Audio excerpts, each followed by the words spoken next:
Hama merupakan organisme penginfeksi tanaman yang menimbulkan kerusakan sehingga berdampak pada penurunan hasil pertanian, hingga ke tahap paling parah yaitu gagal panen. Salah satu jenis hama yang sering menyebabkan kerugian terhadap hasil pertanian padi ialah penggerek batang.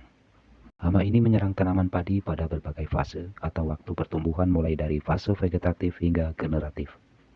Gejala yang ditimbulkan dari serangan hama penggerek batang secara umum ada dua jenis, yaitu sundep dan beluk.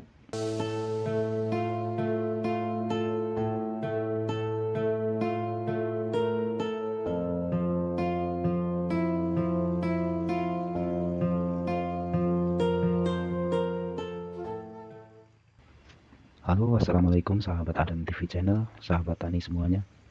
Pada kesempatan kali ini saya ingin menyampaikan mengenai hama penggerek batang yang sering menimbulkan kerugian bagi para petani padi. Sebelum saya melanjutkan, alangkah baiknya untuk teman-teman semua selalu mendukung channel ini dengan subscribe, like, dan komennya. Semoga video ini bermanfaat.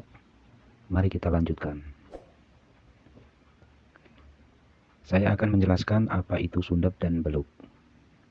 Untuk gejala sundep, serangan dimulai oleh larva ngangat yang merusak tanaman pada padi sebelum memasuki fase vegetatif atau masa pembungaan.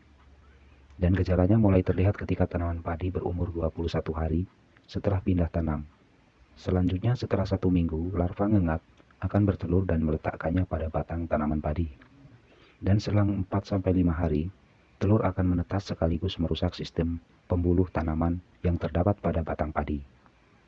Dampak visualnya yaitu pucuk batang padi menjadi kering, kekuningan, serta mudah dicabut.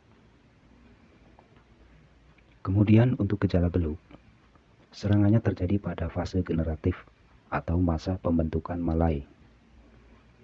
Dampak serangan yang ditimbulkan menyebabkan bulir padi menjadi hampa akibat proses pengisian bijinya tidak berjalan sempurna karena kerusakan pada pembuluh batang padi.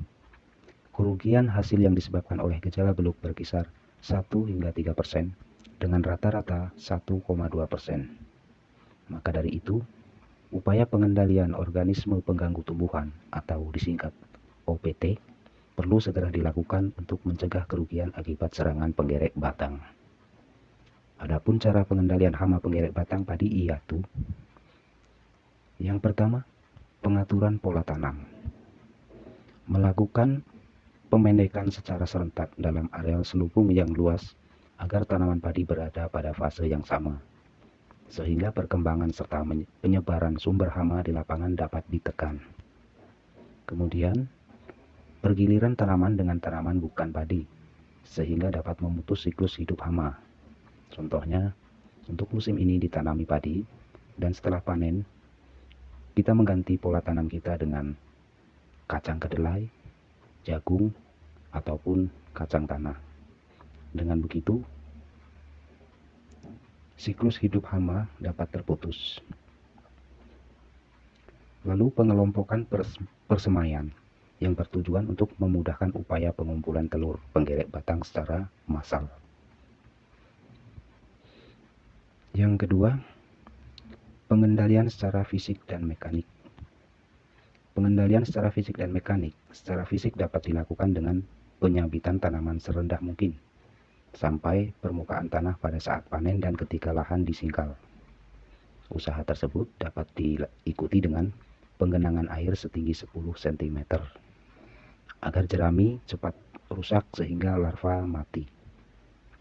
Kemudian secara mekanik dilakukan dengan cara mengumpulkan kelompok telur penggerek batang padi di persemaian dan di perkebunan, serta penangkapan ngengat dengan menggunakan perangkat lampu.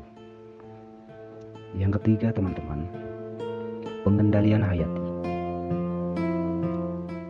Pemanfaatan musuh alami baik parasitoid, predator maupun patogen.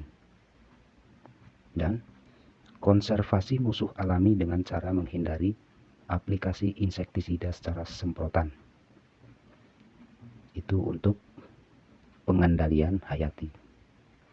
Yang keempat, pengendalian secara kimiawi. Pengendalian secara kimiawi menggunakan aplikasi insektisida sistemik saat tanaman padi berumur 2 hingga 3 minggu. Tujuan penyemprotan insektisida sistemik adalah apabila disemprotkan ke tanaman akan diserap dan didistribusikan ke seluruh bagian tanaman melalui jaringan tanaman, sehingga serangga akan mati setelah memakan atau menghisap cairan tanaman yang telah disemprot. Itu kegunaan daripada insektisida sistemik untuk pengendalian awal perawatan padi. Demikian tadi sahabat tani semua, sedikit banyak penjelasan dalam upaya pengendalian hama penggeret batang pada tanaman padi.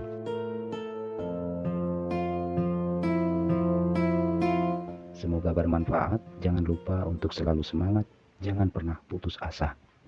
Tetap berusaha dan berdoa serta perbanyak sholawat agar kita senantiasa dalam lindungannya, diberikan kesehatan dan rezeki melimpah. Amin ya robbal alamin.